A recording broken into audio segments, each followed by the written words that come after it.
रामकृष्ण हरी. एका गावामध्ये एक संत राहत होते आणि ते वयोवृद्ध झाले होते. त्यांचा खूप मोठा आश्रम होता. आश्रम खाली होता आणि वरच्या मजल्यावरती ते संत राहत होते. त्यांचं नाव होतं जगन्नाथ महाराज. जगन्नाथ महाराज हे थोडे वयस्कर झाले होते आणि वयस्कर झाल्यानंतर ते आजारी असत. आजारी असताना त्यांना रात्रीचे पोटामध्ये कळ येऊ लागली आणि त्यांना कळ आल्यामुळे त्यांना उठून साधं बाहेर विधीसाठीही जाता येईना. त्यावेळेस त्यांनी त्यांच्या जवळील शिष्यांना आवाज दिला. त्यावेळेस 1-2 शिष्य आले. त्यांना उठवून संडासमध्ये नेलं आणि त्यांना ते विधी उरकल्यानंतर परत आणून तिथं अंथरुणावरती झोपवलं. रोज रात्रीची त्यांना ते पोटामध्ये कळ यायची सुरुवात होत असे. असे 8-10 दिवस गेल्यानंतर ते सर्व जे शिष्य होते ते शिष्य पूर्णपणे कंटाळले होते. एके रात्री त्यांनी पुन्हा शिष्यांना आवाज दिला, पण एकही शिष्य त्यांना त्या विधीसाठी नेण्यासाठी कोणीही येईना.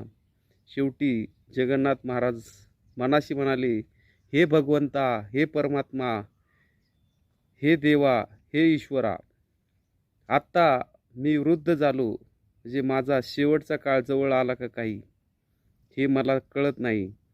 आणि तदनंतर 2 मिनिटातच तिथं एक शिष्य आला आणि त्यांना प्राप्तविधीसाठी नेलं. त्यांना तिकडनं ते करून आल्यानंतर परत त्यांचे हातपाय धुतले आणि त्यांना झोपवलं.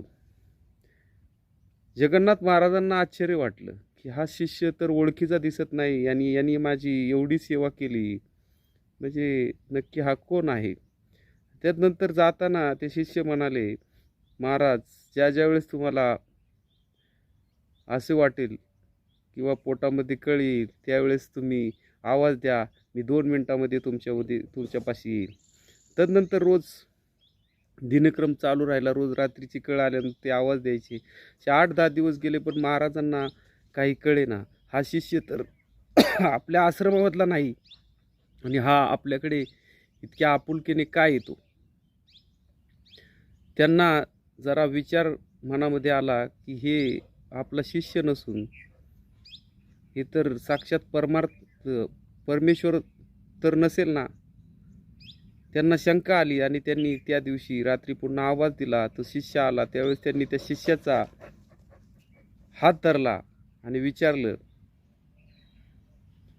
की तुम्ही कोण आहात. त्यावेळेस त्या शिष्यांनी उत्तर दिलं, महाराज, तुम्हाला तुमची सेवा होती, मी कोण आहे हे काय महत्त्वाचे आहे. परंतु त्यांनी त्यांचा हात सोडला नाही आणि विचारलं, एवढं तुम्ही करताय म्हणजे तुम्ही नक्की कोण आहात.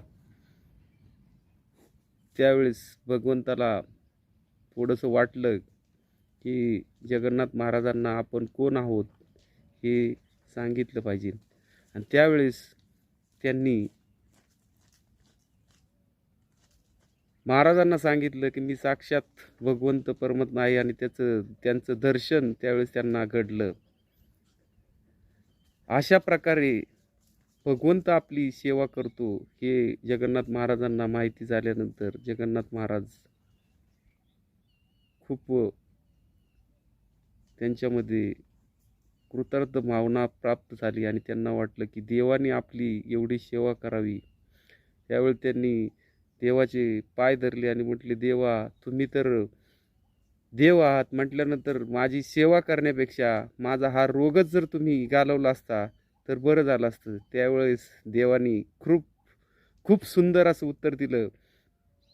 म्हणले, अरे जगन्नाथा, आत्ता तुला या रोगामधून सोडवलं असतं, परंतु पुढच्या जन्मी तुला याच्याहीपेक्षा भयानक रोगाचा सामना करावा लागला असता. त्यापेक्षा या जन्मात आला, या जन्मात जे पीडा तुला दिलेली आहे ती पीडा भोग आणि तुझ्या या आयुष्यातून, या जीवातून मोक्ष प्राप्त कर.